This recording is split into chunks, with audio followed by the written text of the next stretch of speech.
wọ̀nyí gbogbo ẹ̀yin olólùfẹ́ ìkànnì Jígí Alára, ìkànnì 24 tó fi ìkàlẹ̀ sí ìlú Ìbàdàn, ìpínlẹ̀ Ọ̀yọ́. Ilé tí a ti ń sọ̀rọ̀ bí àkọ́lé ìtàn tó jẹ́ wípé pẹ̀lú ìmísí Odùduwà ní gbogbo ọ̀rọ̀ tó ń jáde láti ẹnu wa. Ẹ̀yin olùgbọ́ wa, a dúpẹ́ fún bí ẹ ṣe ń bá wa lọ ní gbogbo ìgbà.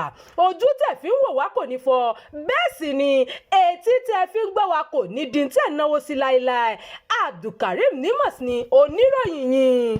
Àlàyé rẹ̀ lórí bí àjọ NDLEA ṣe mú afurasí ọmọ South Africa kan l'Àbújá lórí ẹ̀sùn pé ó gbé oògùn olóró heroin. Àjọ NDLEA tó ń gbógun ti oògùn olóró ní Nàìjíríà ti fọwọ́ òfin mú afurasí ọmọ orílẹ̀-èdè South Africa kan ní pápákọ̀ òfurufú Nnamdi Azikiwe l'Àbújá lórí ẹ̀sùn pé ó gbé oògùn olóró heroin sínú ẹrù rẹ̀. Ọ̀gágun náà ní àjọ ọ̀hún sọ pé ó tó ìwọ̀n 5.75 kg tí obìnrin náà sì tún gbé ọmọ lọ́wọ́.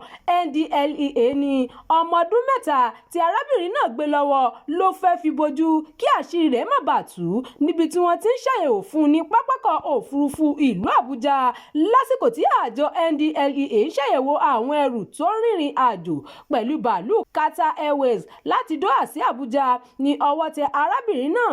Wọ́n ní arábìnrin náà kọ́kọ́ sọ pé òun kọ́ lòun ní ẹrù tí oògùn olóró wà nínú rẹ̀, àmọ́ ìwádìí padà fi ìdí rẹ̀ múlẹ̀ pé òun ló ní ẹrù ọ̀hún. Nígbà tó yá ni obìnrin náà jẹ́wọ́ wípé òun lòun ní báàgì tí oògùn olóró ọ̀hún wà nínú rẹ̀. Àjọ NDLEA ṣàlàyé nínú àtẹ̀jáde kan tó fi síta wípé arábìnrin ọmọ South Africa náà rìnrìn àjò láti Cambodia lọ sí Doha níbi tó ti wá sílùú Àbújá. Ìwádìí tún fi hàn pé obìnrin náà ṣiṣẹ́ pọ̀ pẹ̀lú ikọ̀ tó ń gbé oògùn olóró láti Cambodia sí South Africa. Ẹ̀wẹ̀, NDLEA tún mú ọkùnrin kan tó gun ọ̀kadà ní pápákọ̀ òfurufú Muritala Muhammed MMIA nílùú Èkó lẹ́yìn tó wọ bàálù Ethiopia Airlines dé láti Madagascar. Oògùn olóró methamphetamine 87 ni wọ́n sọ pé afurasí ọ̀hún fi pamọ́ sínú aṣọ rẹ̀. Ọkùnrin náà ni a gbọ́ pé ó jẹ́wọ́ pé òun ti ṣiṣẹ́ ọ̀kadà gígùn fún ọdún 15 nílùú Èkó kóun tó darapọ̀ mọ́ ẹgbẹ́ kan tó ń gbé oògùn olóró ní Uganda.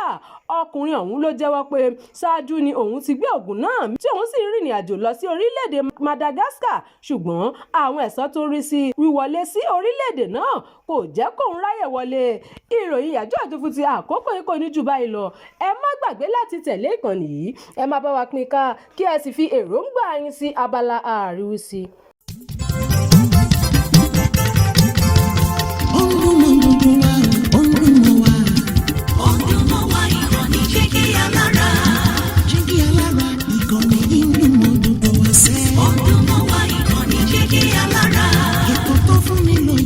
Ètò tó wà ní lọ́yẹ̀ wà ń bẹ̀. Ọdún mọ́ wá ìkànnì Jígí Alára. Ìròyìn lóríṣiríṣi tàbí mọ́ bó ṣe ń lọ láwùjọ.